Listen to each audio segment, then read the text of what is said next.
아멘.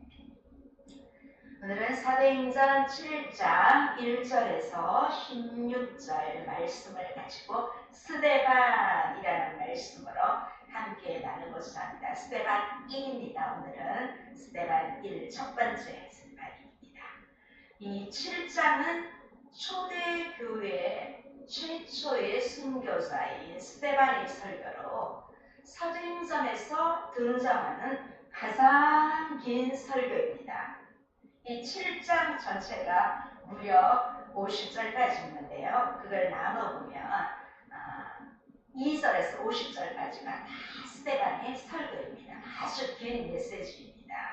이 구약의 창세기부터 말라기 39권이지요. 이 방대한 분량을 이 50절로 압축해서 아주 귀한 교훈을 전해주고 있습니다. 크게 6가지로 나눌 수 있습니다. 먼저 첫째는 이 2절부터 16절, 오늘 첫 번째입니다. 이 창세기의 요약이라고 볼 수 있습니다. 이제 다음 주에 볼 17절에서 또 그 이후 41절까지인데요. 이 말씀은 창세기의 출애굽기 레위기를 요약했습니다.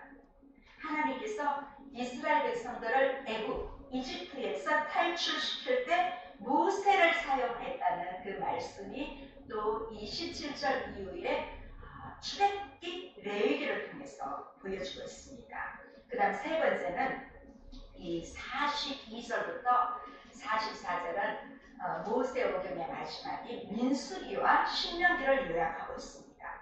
또 다섯 번째, 이 46, 47절은 사무엘부터 역대기까지 내용을 담고 있습니다. 마지막으로 48, 49, 50절은 에스겔부터 말라기까지 이 아주 3절, 몇 절 안 되잖아요. 4절, 이 가운데도 이 스데반의 설교에 이 사도행전 7장에는 2절부터 50절까지 이 말씀을 통하여 49절을 통하여 구약 성경 39권을 다루고 있습니다. 그래서 스데반이라는 주제로 3번 또는 4번으로 함께 나누어 보고자 합니다. 오늘 본문에는 이 사내들이 공의 앞에 스데반이 서게 되었습니다. 이제 사내들이 공의 앞에 서게 된 스데반은 그를 고발한 내용이 사실인지 묻고 있습니다. 그래서 이 대제사장의 질문에 대해서 답변할 기회가 있습니다. 이 스데반은 답변의 일환으로 이스라엘의 역사를 이 창세기부터 말라기까지 다 거슬러 올라가고 있습니다. 하나님이 이스라엘의 조상 아브라함을 갈대아 우르에서 불러내어 가나안 땅인 약속의 땅으로 주신 이야기부터 시작해서 애굽으로 팔려가서 또 온 가족을 구원한 요셉의 이야기를 오늘 16절까지 들려주고 있습니다. 이 스데반은 앞서 우리가 6장에서 보았지만 일곱 일꾼 중에 한 명으로 선별된 일꾼이었지만 다른 다른 사람보다 어쩌면 더 성령 충만했던 이 스데반은 구제를 위해 또 사도들의 일을 전반적으로 돕기 위해서 뽑힌 이 7 사역자들보다도 더 성령 충만한 것이 우리가 볼 수가 있습니다. 우리가 앞서 봤던 1절, 2절에 보면 이제 대제사장이 이것이 사실이냐 묻고 있습니다. 이 거짓 증인들을 내세워가지고 고발한 이 자유민들이 스데반을 이 거대한 자신의 힘들보다 더 강한 이 종교 권력자들 앞으로 이렇게 밀어넣었습니다. 그의 고발 내용은 뭐랄까요? 성전과 율법을 모독했다는 것입니다. 그래서 오늘 이때 대제사장이 가야바입니다. 이 가야바가 고발 내용이 사실인지 묻습니다. 대제사장이 이르되 이것이 사실이냐? 자, 그 형사소송법, 이건 오늘날도 마찬가지지요. 형사소송법에 따라 이 대제사장의 가야바는 피고인 스데반에게 자기를 변호할 기회를 줍니다. 자, 여기에는 그 과거 예수님을 십자가에 못 박는 데에도 앞장섰던 이 가야바 대제사장이 좀 이 속에 악의가 가득 담겨있는 것을 볼 수 있습니다. 이 피고 스데반에게 이것이 사실이냐 이렇게 묻습니다. 신성 모독 죄인으로 선고하여 사형에 처할 그런 생각이었습니다. 사실이라고 하면. 그런데 만약에 사실이 아니다 이렇게 대답할 수도 있잖아요. 이럴 때는 거짓말죄, 위증한 죄로 선고해서 좀 뭐라 할까요? 좀 상당한 형벌을 내릴 그런 생각이었습니다.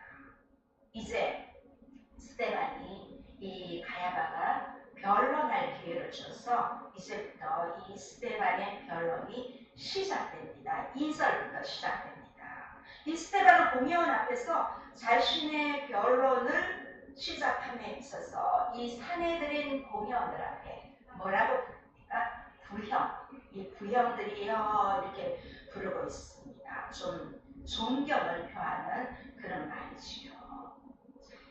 이렇게 경의를 표시하면서 한 조상, 여러분들의 그 조상이 나의 조상이기도 하다. 이렇게 그런 같은 동족임을 강조하는 호칭을 사용해서 자신의 변호를 시작한 것에는 나는 반유대주의가 아니다.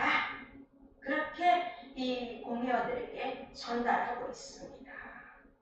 이렇게 2절 하반절부터 오늘 16절까지는 이 예수 그리스도의 복음의 정통성과 유대인들의 오류의 그 역사를 통해서 논점하는 스데반의 최후 진술 가운데 첫 번째 단락으로 이 족장, 이 창세기 족장들에 대한 그러한 이야기를 먼저 구속사의 진리를 아브라함과 이삭과 야곱, 요셉에 이르기까지 말씀을 하고 있습니다. 특히 8절까지는 이스라엘 민족의 최초 직계조상인 아브라함부터 야곱의 12 아들까지 역사를 진술합니다. 그런데 이 대부분은 믿음의 조상 아브라함에게 집중되어 있습니다.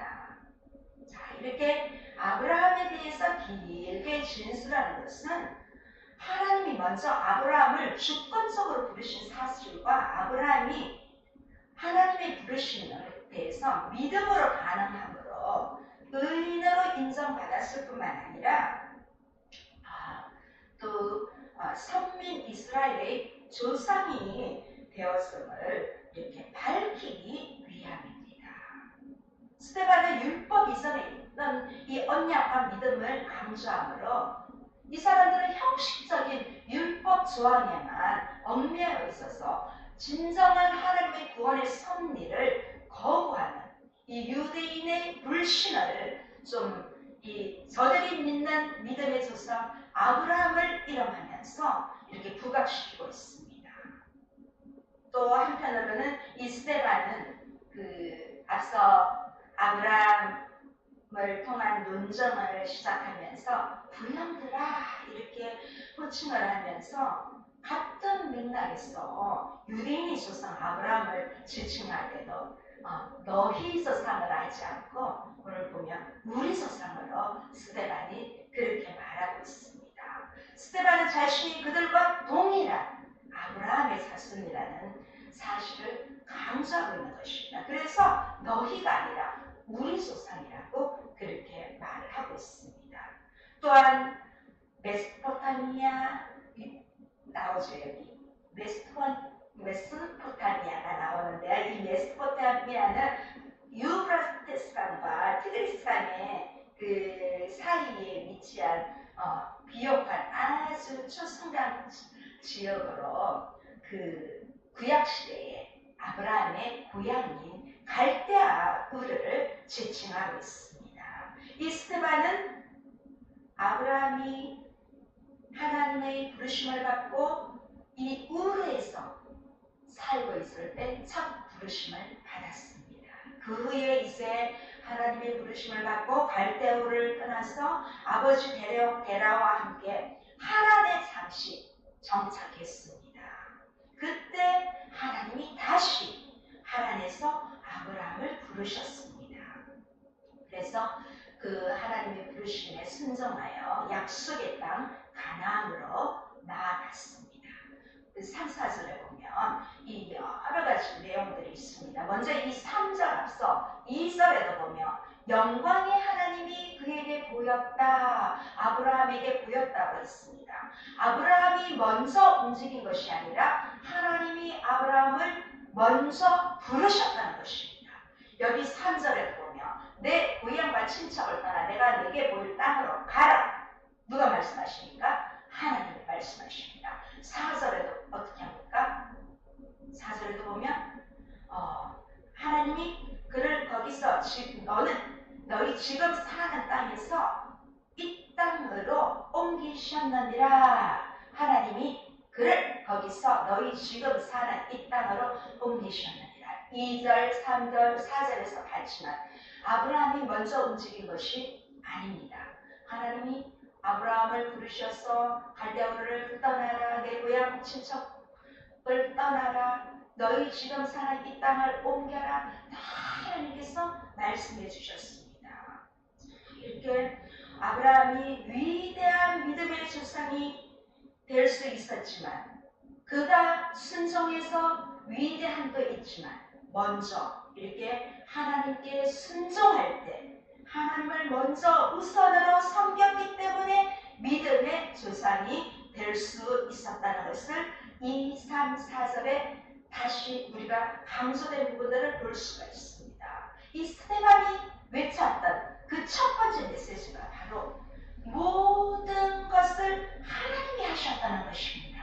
이 지금 유대 정치인들과 많은 지금 백성들에게 지금 변론하면서 이렇게 같은 동족으로서 그들이 가장 좋아하는 아브라함을 통해서 하나님이 함께 하셨다는 것을 전하고 있다는 것입니다.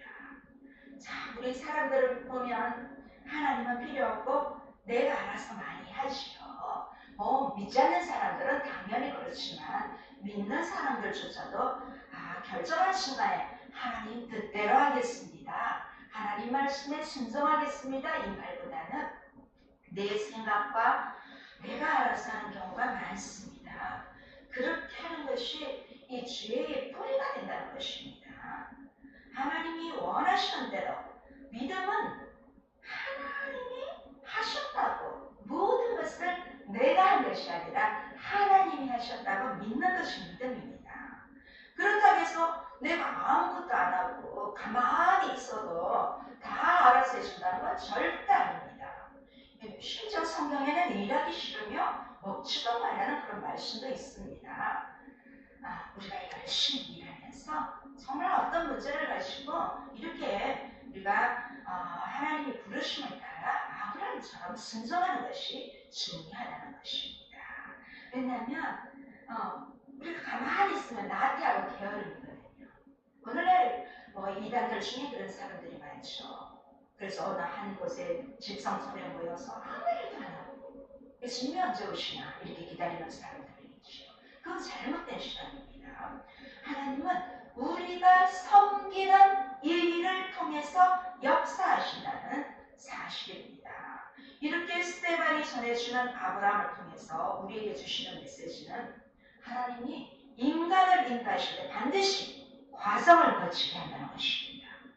갑자기 부르셔서 한꺼번에 한 번에 점프하는 것이 아니라 중간 과정을 다 섬기게 하고 실수도 하게 되고 그런 과정들을 거침으로써 하나님이 우리에게 함께 하신다는 것입니다. 그 첫 번째로 이 아브라함에게는 고향을 떠나라는 것입니다. 자기가 태어난 고향, 일가 친척이 사는 그곳을 떠나라고 하셨습니다. 참 사람들은 고향을 그리워하지요. 어떤 사람들과 만나서 우리 대한민국 안에서만 있어도 같은 고향이면 왠지 반가워서 막 이렇게 더 정감 있게 인사를 하고 그러지 않습니까? 그런데 이 목표를 향해 나아갈 때는 이르도록 하나님은 오늘 아브라함에게 고향을 떠나라고 합니다.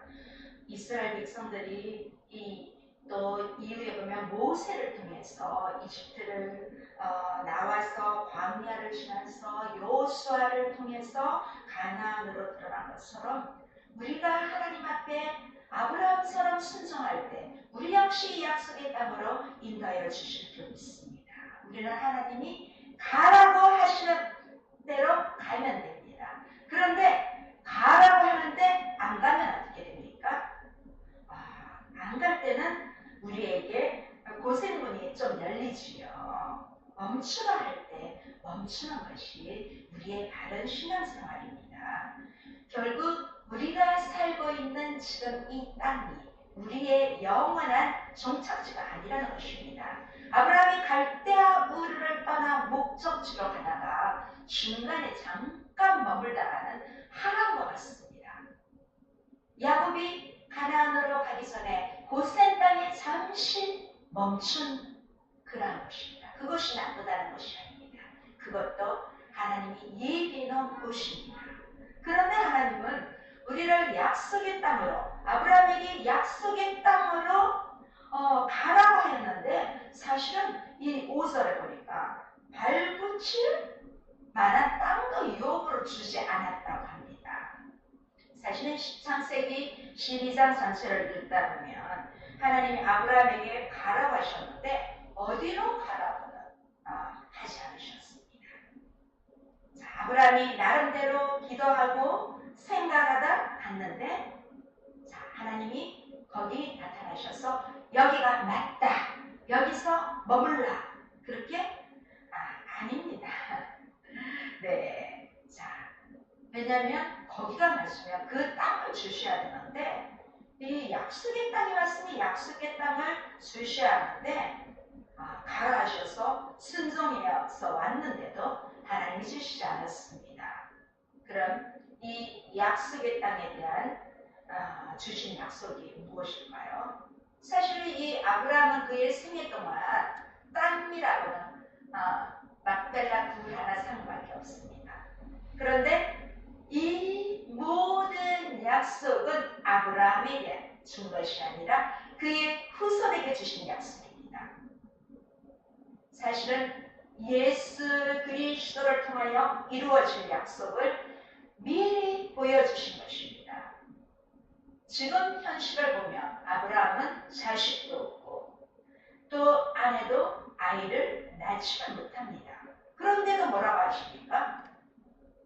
내가 너에게 후손을 줄 것인데 그것도 셀 수 없을 정도의 후손을 줄 것이니 너는 나를 따르라고 그렇게 하셨을 때 아브라함을 따랐습니다. 하나님은 아브라함의 지금 그 순간 아무것도 보이지 않고 아무것도 없는 상황에서 순종하셨기 때문에 그것을 의로 여기셨습니다. 그런데 이 아브라함에게서 끝나는 것이 아니라 그의 후손들을 통해서 이루어진다는 것입니다. 하나님은 이와 같은 목적으로 지금 아무것도 기대할 수 없는 상황 가운데 있는 아브라함에게 현실적으로 불가능한 거대한 선물을 약속하셨고 또 믿음의 사람 아브라함은 보이지 않는 가운데 믿음으로 응답하셨습니다. 자, 우리는 어떻습니까? 사실 저도 아무것도 없는 저에게 하나님께서 신실한 그 하나님을 믿고 나아갈 때 또 내일을 소망할 수 있고 또 이렇게 교회를 두 번째 설립하게 된 것도 하나님이 약속한 소망을 믿고 나가기 때문에 이 모든 것이 은혜입니다. 자, 이렇게 6절, 7절에도 보면 6절, 7절에도 보면 지금 스데반이 말하고 있는 사건들은 다 구약에서 역사적으로 다 일어나고 성취된 사건들입니다. 아브라함에게 말씀하셨죠. 내 후손이 다른 땅에서 나그네가 될 것이다. 종이 될 것이다. 400년이나 괴로움을 당할 것이다. 아니 이제 막 순생에서 떠나려고 하는데 이렇게 말하는 아브라함이 좋겠습니까? 기분이 어떻겠습니까? 아니 400년 동안 고생하라는 데잖아요. 그런데 이 모든 것이 과정이라는 것입니다. 이방인의 나라에서 객이 되고 종이 되고 이게 400년 동안 괴롭힘을 당하게 하는 것도 하나님의 일하시는 과정이라는 것입니다. 스데반이 이런 얘기를 이렇게 언급한 것은 이 초대교회 성도들이 지금 다 뜨거웠지 않습니까? 거의 6장까지만 해도 이 구제로 인한 다툼이 있기 전까지는 정말 뜨거웠습니다. 베드로가 2번 투옥되고 그랬지만 그들은 열심히 기도하고 있습니다. 그러나 이 구제함으로 구제를 하여 헬라파 여인과 또 히브리파 여인들이 이렇게 다툼을 하면서 이렇게 되어버린 것입니다.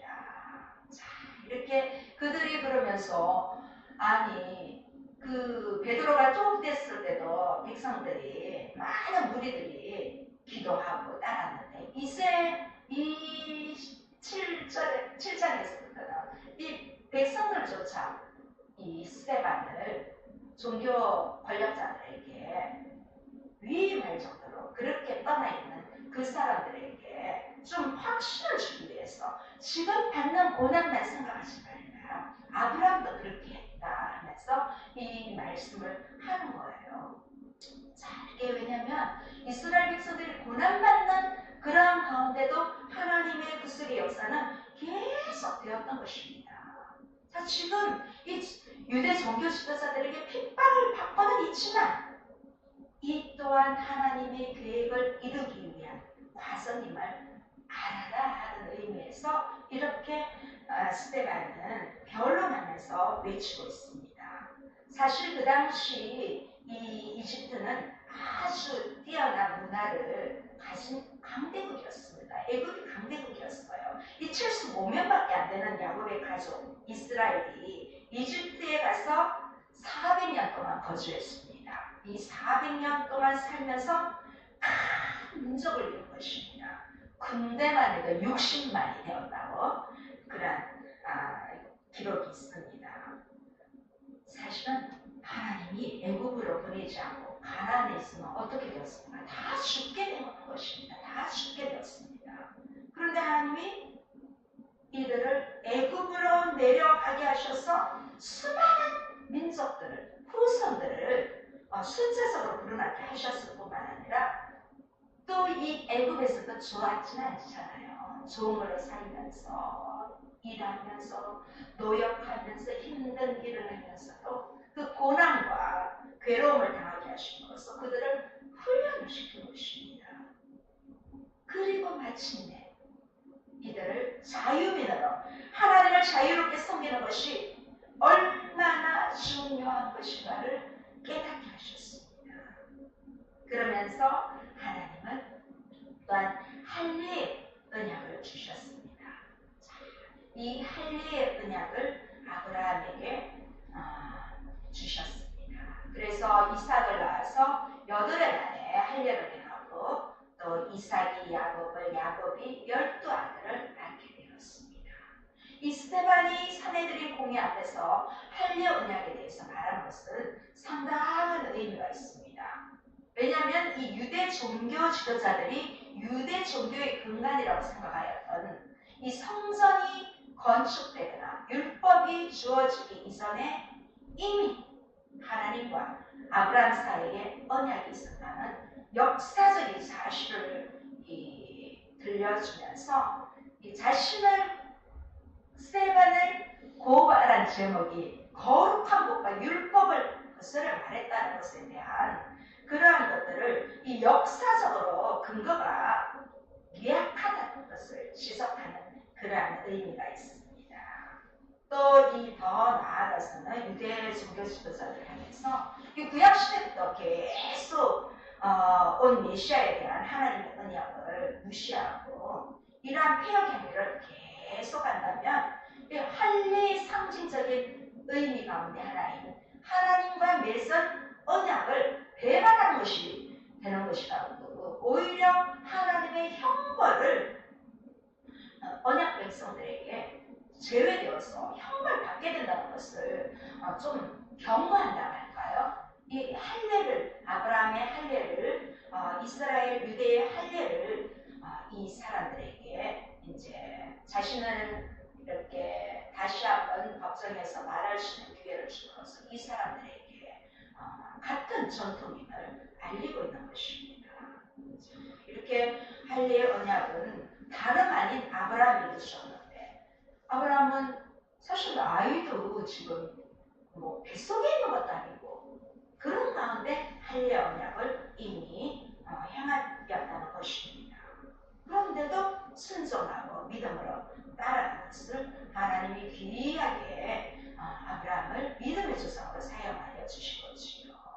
자, 이렇게 그 믿음이 있었기 때문에 하나님은 의로 믿은 아브라함의 자녀도 주시고 그 후손이 엄청난 하늘의 별을 셀 수 없듯이 많이 주신 것입니다.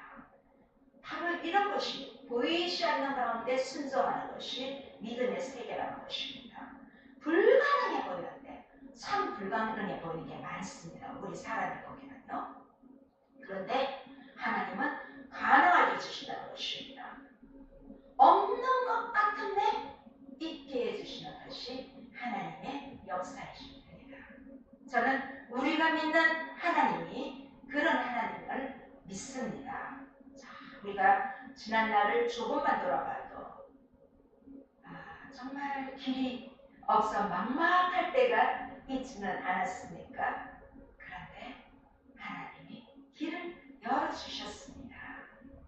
자, 지금까지 인도해 주신 그 하나님이 앞으로도 우리를 인도해 주시리라 믿습니다. 나는 못합니다. 그러나 하나님은 하십니다. 그래서 내 생각을 내려놓는 것이 필요합니다.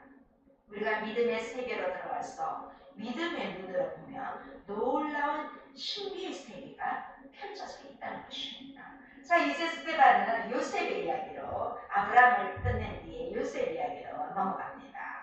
자, 스데반이 아주 스피드로 냅니다. 왜일까요? 왜냐하면 이 사람들은 구약의 역사를 연구하는 사람들이니까 이 구약에 대해서 너무 잘 알기 때문에 빨리빨리 넘어갑니다. 자, 우리 요셉 어떻습니까? 요셉의 인생은 한마디로 말하면 진짜 극적인 그런 인생입니다. 너무너무 힘든 인생이었지만 반전에 역전 드라마를 쓴 사람이 족장 중에 요셉이지 않습니까? 형들에게 팔려 노예로 왔으니까 얼마나 괴로운 인생입니까? 이집트에서 바로의 신하였던 보디발 장군에게 팔리고 또 열심히 일해서 인정도 받았습니다. 좀 인정받으면서 인생이 좀 풀리나 했더니 또 보디발의 아내의 유혹을 거부하면서 감옥행입니다. 감옥에 갔어도 좀 나갈 기회가 생겼는데 관원장이 두 사람의 꿈을 해몽해 줌으로써 기억해달라고 했는데 나가서 깜깜 웃으십니다. 자, 이 감옥에서조차도 잊혀진 인생이 되었습니다. 무엇보다 자기 형들에게 배신당하고 팔렸으니 얼마나 괴롭겠습니까? 사실 다른 사람에게 배신을 당해도 괴로운데 형제 집안에 배신을 당하면 얼마나 괴롭겠습니까? 그런 사례들이 최근 뭐 1년 동안 연예계에도 있지 않았습니까? 다른 사람도 아닌 형제가 그렇게 배신했을 때 얼마나 그 자체가 힘들지 않겠습니까? 자, 또 이렇게 앞서도 말했지만 노예로 팔려가고 괴로운 인생이었습니다. 그러나 이 요셉은 여러 어려움 속에서도 정직하십니다. 거짓말하지 않았습니다. 참 정직하기가 쉽지 않습니다. 정직해야 합니다. 그러다 보니 애굽의 총리까지 앉게 되었습니다. 요셉은 어린 나이였지만 하나님이 지금 다 보고 계신다. 그러는 것을 정말 믿었던 것입니다. 실제로 눈에 보이진 않았지만 하나님이 역사하시는 흐름이 이 요셉의 눈에 보였던 것입니다.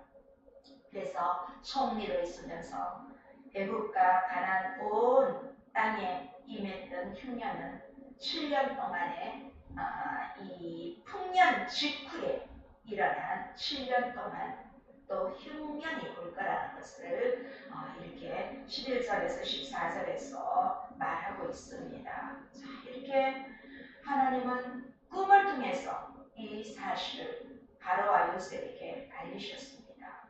바로왕이 꿈을 요셉이 해몽함으로써 흉년 뒤에 올 흉년을 이렇게 어떻게 대비해야 할지 계획을 세우고 요셉의 지혜로운 정책으로 인해 애굽 사람 물론 가나안 사람 특히 야곱의 가족이 흉년으로 인한 굶주림 속에서도 생존할 수 있었던 것입니다.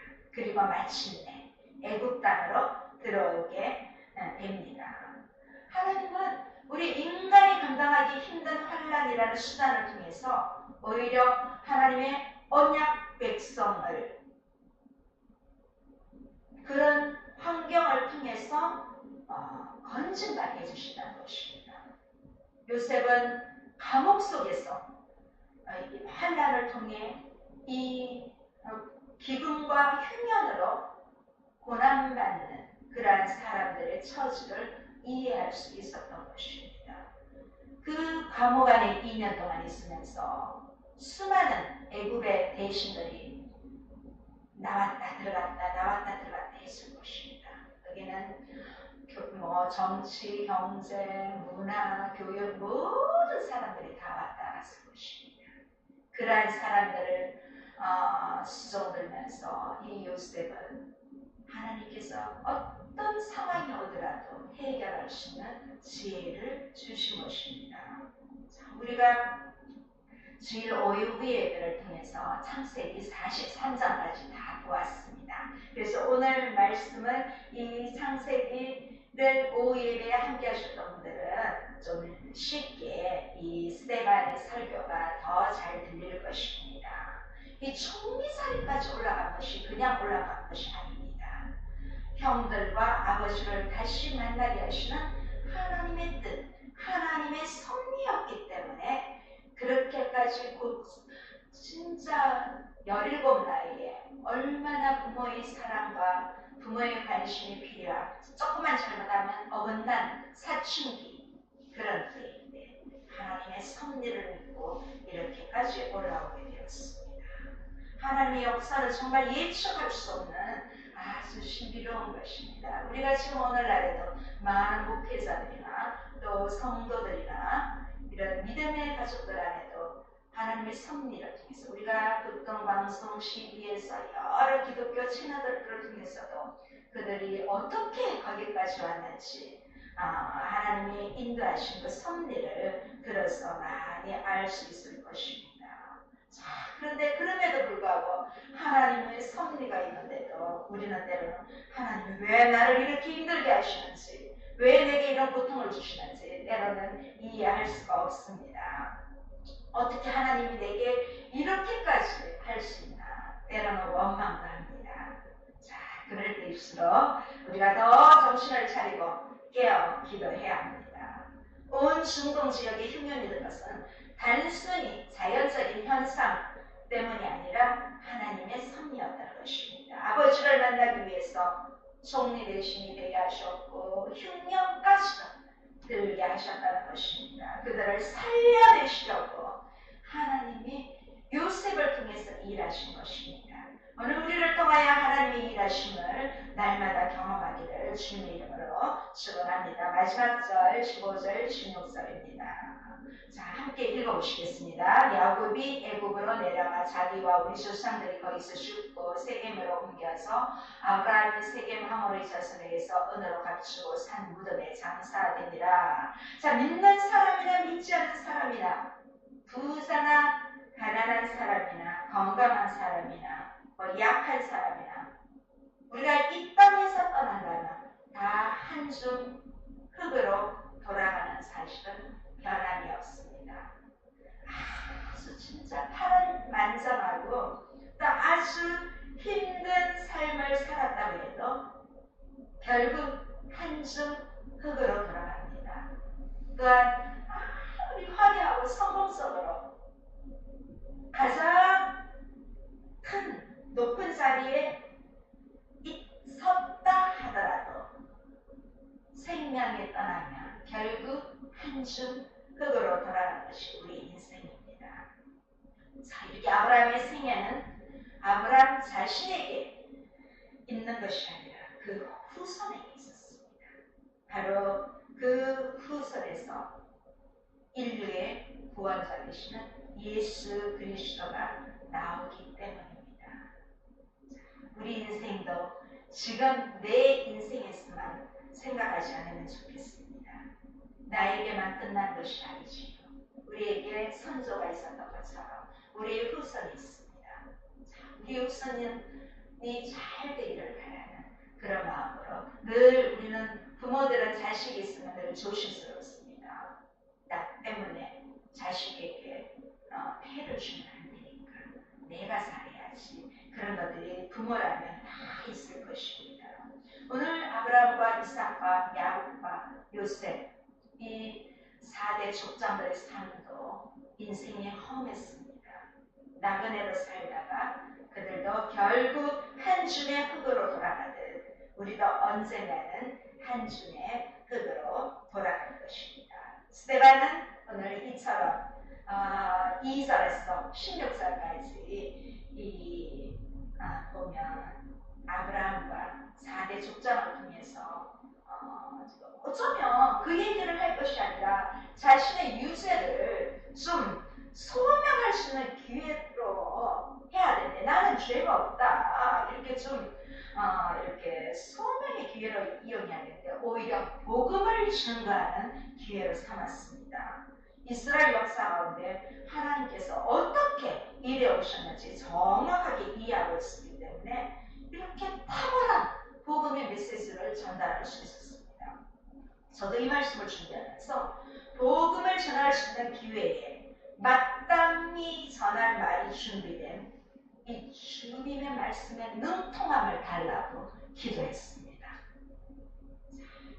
이 말씀의 능통함을 구비되어서 누구에게나 말씀을 전할 때 그들이 믿든지 아니 믿든지 담대하게 오늘 이 스데반처럼 그렇게 나아가기를 소원합니다. 오늘 스데반의 이 메시지가 나의 메시지, 우리의 메시지가 되기를 주님의 이름으로